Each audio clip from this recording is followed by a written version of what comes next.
So I finally seen the newest Park Chan-wook film, No Other Choice, and this film is amazing and probably also one of the best, most effective uses I've seen of a title and how deeply it ties to the characters and their motivations. For example, the employers feel like they have no other choice but to lay off some of their workers, one of those being Lee Byung-hun's character of Monsu. Monsu feels like he has no other choice but to murder his competitors when a new job opportunity opens up. And what I think this film is really about, at its core, is the story of a man where his job, his work, is so deeply tied to who he is as a person. I think that's even more evident in the first part of the film, where in the very beginning, we see him, he even says, I feel like I have it all. Then we get that contrast when he gets fired from his job and he is crumbled. He is devastated.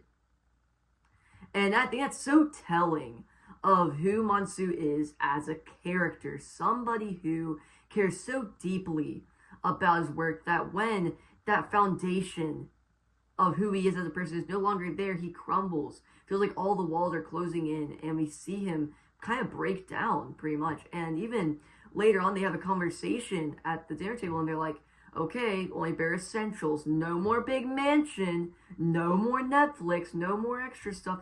And it's like, okay, so they're like upper middle class in the film, right? You know, and it's like after this, they're not poor, so to speak. They're not in poverty.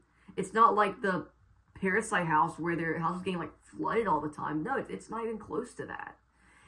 All that's happening is they're gonna have to move into a apartment that seems pretty nice. You know, they're not doing terrible. Yeah, they have to give away their dogs too, but they're living with their grandparents now, so then they can just go visit them whenever they want. I mean, so it's just about maintaining that status quo of family life, that status quo in Monsu's life, that he can have his work, go home, he can brag about his work and how great he's doing, and then he had his family there, they're doing all this extra stuff.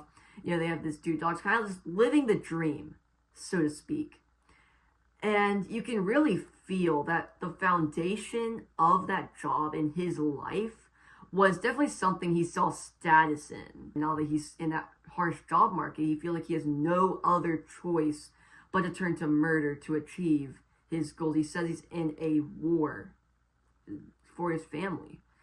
And and that's how he justifies his actions. Again, their motivation so deeply tied to that line. It's such a smart title, right? Everybody feels like they have no other choice but to do something. That is their justification for whatever they do, whether it is murder or replacing all the workers with machines. This film also, just like on a technical level, is brilliant. The camera work is insane. This film should so get into best editing this year. I mean, just the way the shot composition is done, the editing, incredible. Cinematography is also great. Performances are amazing across the board. Lee Byung-hun does a fantastic job.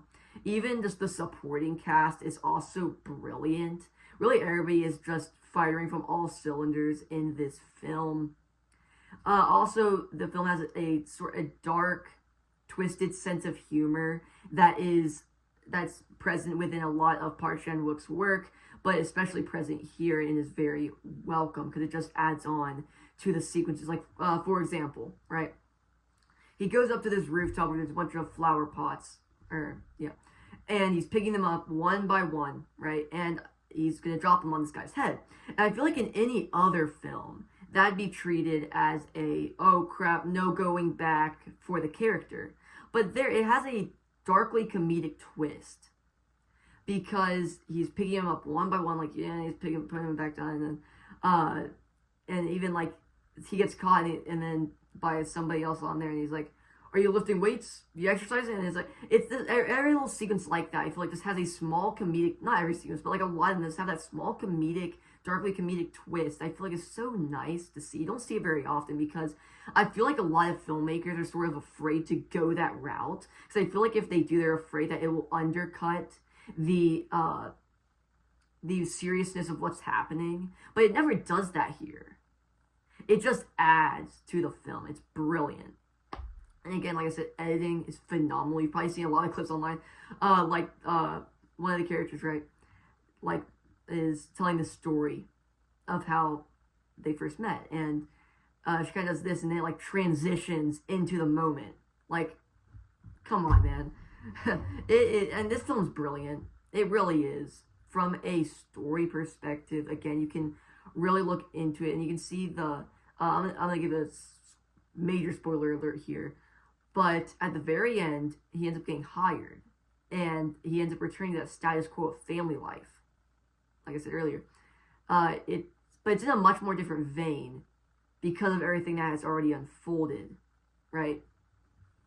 Now he has the job. They're staying in the big house, and it's set up from face value as a victory, because this whole time you'd been on the ride with the character, on this journey with him, as you see his desperation, you see him rebound from that, his defense of that, saying he has no other choice but to do this. And so by the end, on face value, you're like, your first thought is, oh, good, right? He has his job, he has a new job, they get to stay in the house, like, everything's good, maintaining that status quo. But then you continue to think about it, the scene continues to go on, and that's the irony of the scene. He ends up getting hired back, and everybody's been replaced by machines except for him, supervising all of them. And we even see his disdain for technology. He's like, who else is going to use paper if we don't, right? His disdain for technology, right? There's a scene where they bury all these phones that his son stole, and it's like even things can be growing on filth, right? And I think that is so evident of his character. Great character work in this film. It's the irony, and he doesn't have a problem with it. He doesn't have a problem with it, because now he is the one in that spot. It's so evident of our society that yes, you might be desperate, and at that point you are in that desperate position, but then when you get that, when you achieve whatever you're going for, and you're not desperate anymore, you're not in their shoes anymore, so you don't care, right? Just showing the harshness, I feel like, of what Park Chan-wook was trying to say about capitalism and the job market, of how there is no empathy. Technology is going to keep on growing. Somebody's going to win. Even though they may have been desperate at one point, they're going to end up, somebody's going to end up rebounding, and they're not going to be in that spot anymore, and they're not going to care because they already achieved their goal. And it is brilliant. This film is incredible. And yeah, so that really is about it. If you guys enjoyed this video or any of my other content, please consider subscribing. I will see you in the next one, hopefully. Goodbye.